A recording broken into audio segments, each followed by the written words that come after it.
Israel. If you find international relations fascinating, then goodness, we could talk for a long time about it. How there is still a war going on in Gaza almost a year later. The war with Iran that seemingly was on the verge of happening, but ultimately has gone nowhere, yet. Prime Minister Benjamin Netanyahu's domestic political incentives to prolong the wars, so that he can keep his job as Prime Minister. The tension that the Gaza Crisis is creating in the different wings of the Democratic Party on the eve of the most consequential election of my lifetime, so far. The Houthis' continued existence despite a very large and long-running US naval engagement. It almost makes me forget why I'm here. Oh yeah, the systematic destruction of Hezbollah's organizational structure. And while it might be more important in the long run to focus on the heat death of the universe, let's rewind a second to appreciate how we got here, before getting to the almighty lines on maps. In the immediate aftermath of Hamas's October 7th attack on Israel, we examined the possibility that the next steps might spiral into a region-wide conflict. From that analysis, the central points were, 1. That Hezbollah was the only plausible Israeli neighbor that might intervene. Basically, every other neighbor was over the whole Israel conflict thing, or otherwise tied down in a civil war. 2. That Israel would have a meta problem regarding whether to take proactive countermeasures. That's where the lines come in. 3. That a vacuum would form in Hamas's absence that others would seek to fill. And 4. That Iran would linger in the background as a menacing threat. Well, all 4 of those are either at play today or help us understand what might happen next. So, let's go through them. First, we ought to discuss what was going on with a Hezbollah intervention. The basic strategic problem is that fighting a two-front war is more difficult than fighting a one-front war. Thus, as a third-party observer of a conflict, you have a simple dilemma on your hands. Option 1 is to wait it out and watch from the sidelines. Hope that the friendly combatant causes significant damage to the enemy country, and then you can take advantage of that later, all without paying any of the costs of war today. Option 2 is to exploit the two-front war problem. So, the real question is whether the shift in the balance of power for fighting now is large enough to justify all of those costs. If so, diplomacy between the opponent and third party cannot resolve the problem, and you have a classic lines on maps explanation for war to break out. It is the same basic idea as a hypothetical war between China and Taiwan, if you remember that 90-minute marathon. Now, in practice, Hezbollah was acting as a nuisance to Israel ever since the October 7th attacks by Hamas. Indeed, it seemed like a game of asking just how many artillery strikes Hezbollah could launch without triggering a full-scale response from Israel. Now, Hezbollah's plot here was not just a matter of showing solidarity with Hamas. It was also about raising the costs of continued warfare for Israel, which would make Israel more inclined to reach a ceasefire. In essence, if you hold fixed the level of control that Israel expected to get in Gaza, then realize that Israel would be willing to compromise to some degree so it does not have to pay further costs. Then realize that Hezbollah's artillery attacks raise those costs. Well, then you have Hezbollah's basic idea here. Except that Israel was capable of fighting Hezbollah separately to get those costs back down. It is a gamble in its own right. And that takes us to the meta problem that Israel faced. If you suspect that your opponent will eventually initiate a full-scale war against you, it might be wise to preemptively start one yourself.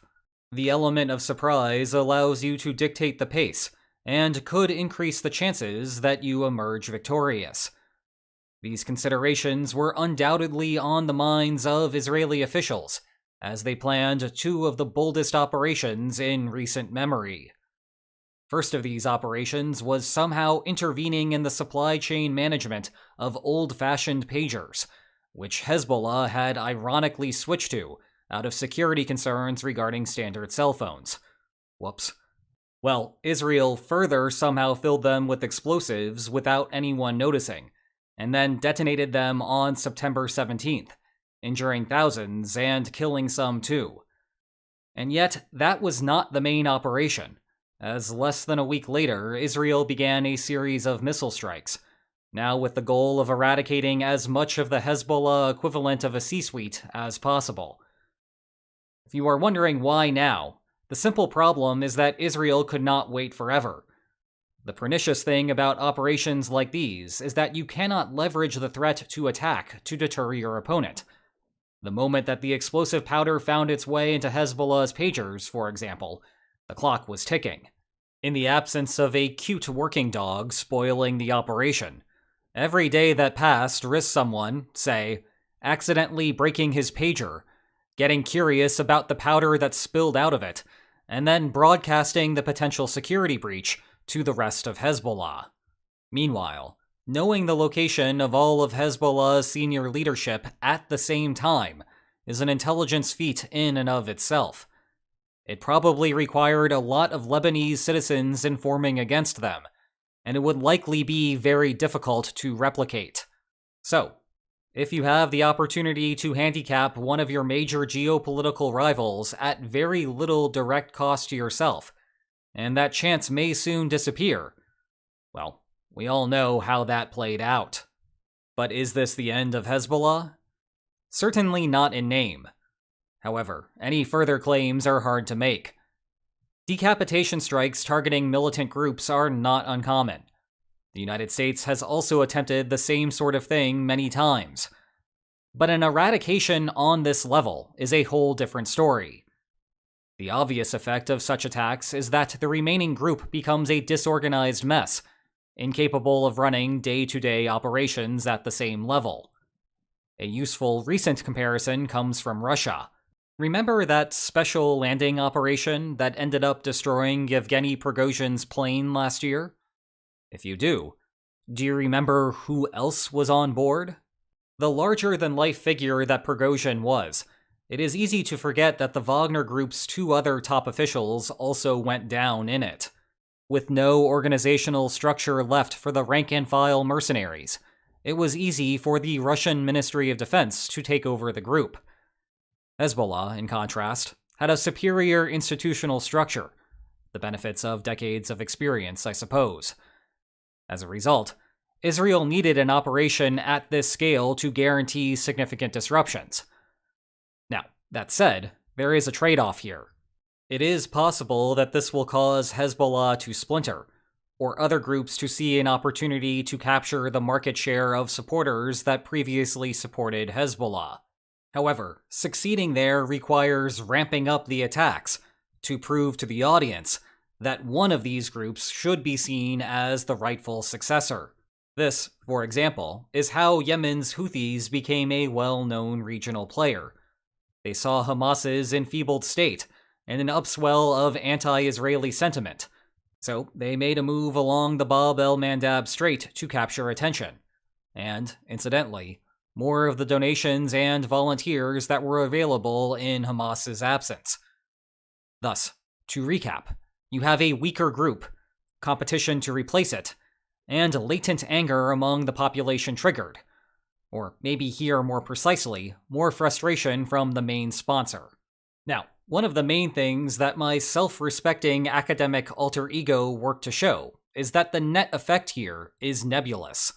It is possible that the increased competition to capture the newly available market share dominates the effect of Hezbollah's lost capacity, leading to a net increase in violence. That would happen if, say, Hezbollah's top officials were corrupt, and the organization was not living up to its own potential.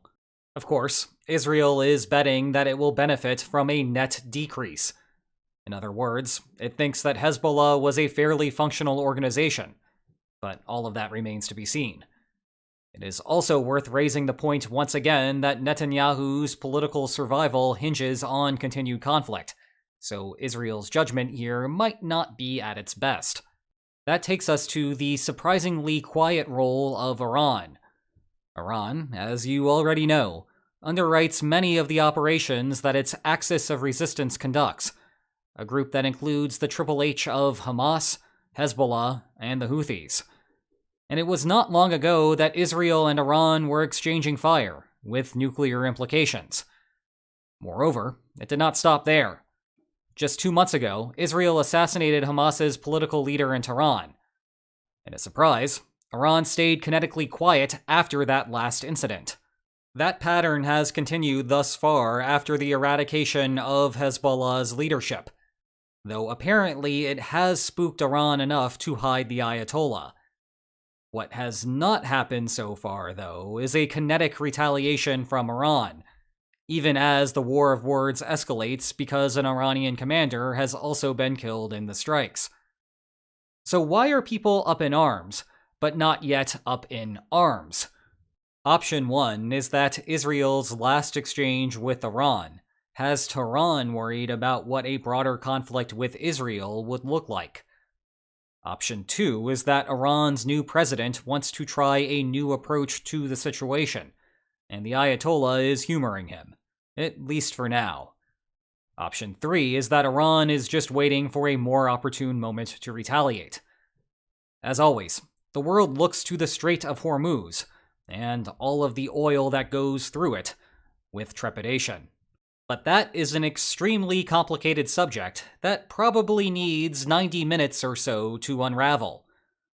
Well, the sun is setting on this video, so perhaps that is a topic for another week. In the meantime, if you want to learn more about the broader conflict in the Middle East, check out this playlist I have on the subject. And if you enjoyed this video, please like, share, and subscribe, and I will see you next time. Take care.